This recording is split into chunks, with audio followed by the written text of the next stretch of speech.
सूर्योदय से पहले उठ जाना, पूर्वाभिमुख होकर सबसे पहले सुबह में ईश्वर का स्मरण करना शिव पुराण कहता है। हमारे दिन की शुरुआत ईश्वर स्मरण से होनी चाहिए। परमात्मा का स्मरण करके फिर अब शैया में से ऊपर आगे उठेंगे और जाएंगे।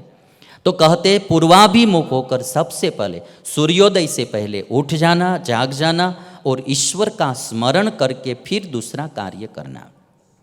शिव पुराण कहता है मल मूत्र का त्याग करके गुदा और लिंग को धोकर साफ करना।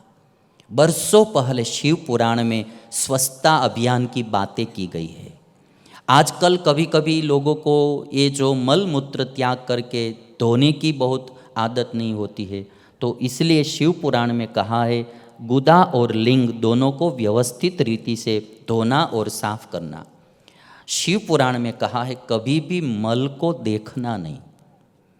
पहले तो आप जानते हैं कि खुले में शौच जाते थे लोग, और फिर मल को देखने की भी किसी किसी को आदत होती थी। तो मल में जो बैक्टीरिया वायरस होता है वो सीधा नाक में घुस जाता है। इसलिए शिव पुराण ने बरसों पहले ये बात बताई है कि कभी भी मल को देखना नहीं और मुंह को ढक कर मल मूत्र का त्याग करना चाहिए।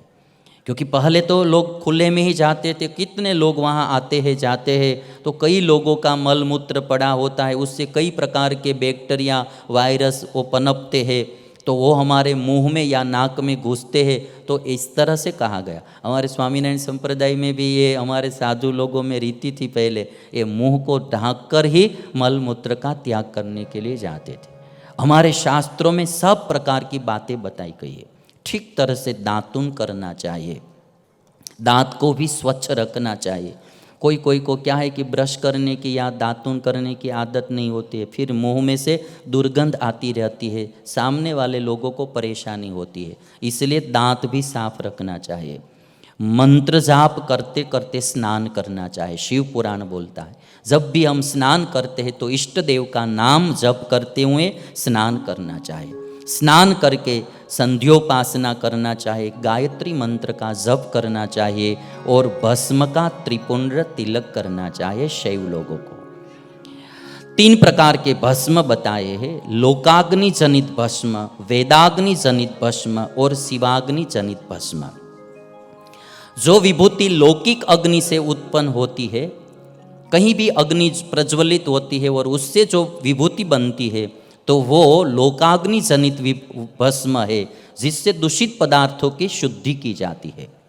वेदाग्नि जनित भस्म वह है कि जो अग्निहोत्रादि याग होता है, यज्ञ होता है, और उस यज्ञ में से जो भस्म बनती है उसको वेदाग्नि जनित भस्म कहते हैं। और इसीलिए वो भस्म का टीका लगाते हैं। आपने देखा होगा यज्ञ के अंत में जो भूदेव होते हैं वो भस्म लेकर उसका टीका लगाते हैं। तो वो जो कर्म होता है वो आत्मा में आरोपित किया जाता है। और एक शिवाग्नि जनित भस्म है। तो कहा जाता है कि एक मंत्र है शिव का मंत्र, अघोरेण शिव मंत्र।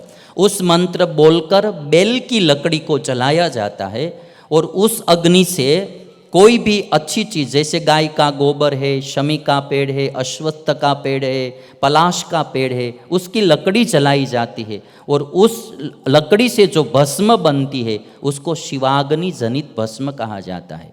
और वो शरीर पर लगाने से शरीर की दीप्ति बढ़ती है, इसीलिए वो भस्म से त्रिपुंड करना चाहिए। और बाद में कहा है भस्म त्रिपुंड धारण सब कर सकते हैं। भस्म से त्रिपुंड धारण सब कर सकते, सभी लोग त्रिपुंड धारण कर सकते। शिव पुराण में बिल्व की महिमा कहिए। बिल्व पत्र जो होता है, बिल्व का वृक्ष होता है पेड़, वो महादेव का स्वरूप कहा गया है। बिल्व के मूल में सभी तीर्थों का निवास कहा गया है। इसलिए बिल्व वृक्ष के मूल में स्थित जल से जो अपने मस्तक को सींचता है वह सभी तीर्थों में स्नान का फल प्राप्त कर लेता है। इतनी महिमा बिल्व पत्र की कही गई है। और बाद में रुद्राक्ष की महिमा कहिए।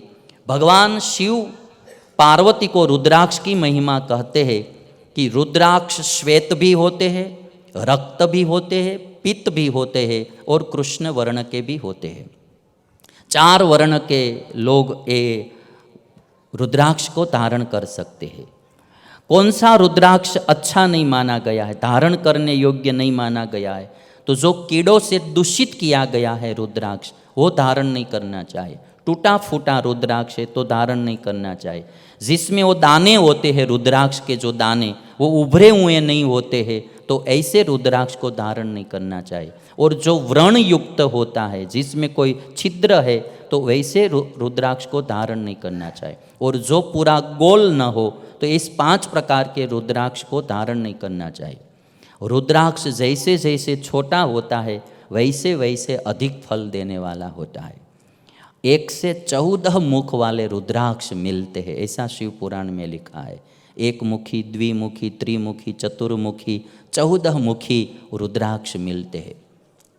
वो सभी रुद्राक्षों में 1 मुखी जो रुद्राक्ष है, वो साक्षात शिव का स्वरूप कहा गया है, वो शिव स्वरूप कहा गया। 1 मुखी रुद्राक्ष, 1 मुखी रुद्राक्ष मिलना बहुत मुश्किल होता है। ऐसे तो कहा जाता है कि 1 मुखी रुद्राक्ष और 1 मुखी आदमी मिलना दुर्लभ होता है। 1 मुखी आदमी मिलना भी दुर्लभ होता है, और 1 मुखी रुद्राक्ष। एक वक्त्र शिव साक्षात भुक्ति मुक्ति फलप्रदः, तस्य दर्शन मात्रेण ब्रह्म हत्याम व्यपोहति। शिव पुराण में कहा है कि 1 मुखी रुद्राक्ष को जो धारण करता है, तो वो ब्रह्म हत्या के पाप को भी दूर करे, इतना पवित्र वो रुद्राक्ष माना गया है। और कहते हैं कि जहाँ 1 मुखी रुद्राक्ष की पूजा होती है, तो वहाँ से लक्ष्मी दूर नहीं जाती है, लक्ष्मी वहाँ निवास करती है। यत्र सुपूजितस्तत्र लक्ष्मीर्दूरतरा नहीं, नश्यत्युपद्रवा सर्वे सर्वकामा भवन्ति। इसलिए 1 मुखी रुद्राक्ष की बहुत महिमा कही है। किंतु आजकल आप ध्यान रखना, इस दुनिया में सभी चीज़ डुप्लीकेट मिलती है। अभी आपको लगेगा कि चलो 1 मुखी रुद्राक्ष हम घर पे ले आएंगे और रखेंगे, लक्ष्मी हमारे घर रहेगी, किंतु ओरिजिनल होना चाहिए।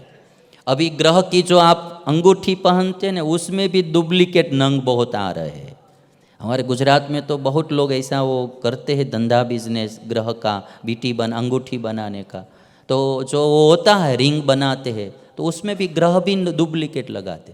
किसी को कोई ग्रह की पीड़ा है, वो ग्रह शांति के लिए वो अंगूठी पहनता है। अभी ग्रह ही डुप्लीकेट है तो शांति कहाँ से होगी, है ना? वही डुप्लीकेट होता है ना? कोई को गुरु ग्रह परेशान करता है, किसी को शनि परेशान करता है, तो अभी ग्रह भी डुप्लीकेट मिलता है। दुनिया में सब चीज़ें डुप्लीकेट मिलती है। तो अभी ये जो रुद्राक्ष होता है, तो 1 मुखी रुद्राक्ष अच्छा है, किंतु उसमें ध्यान रखना ओरिजिनल होना चाहिए।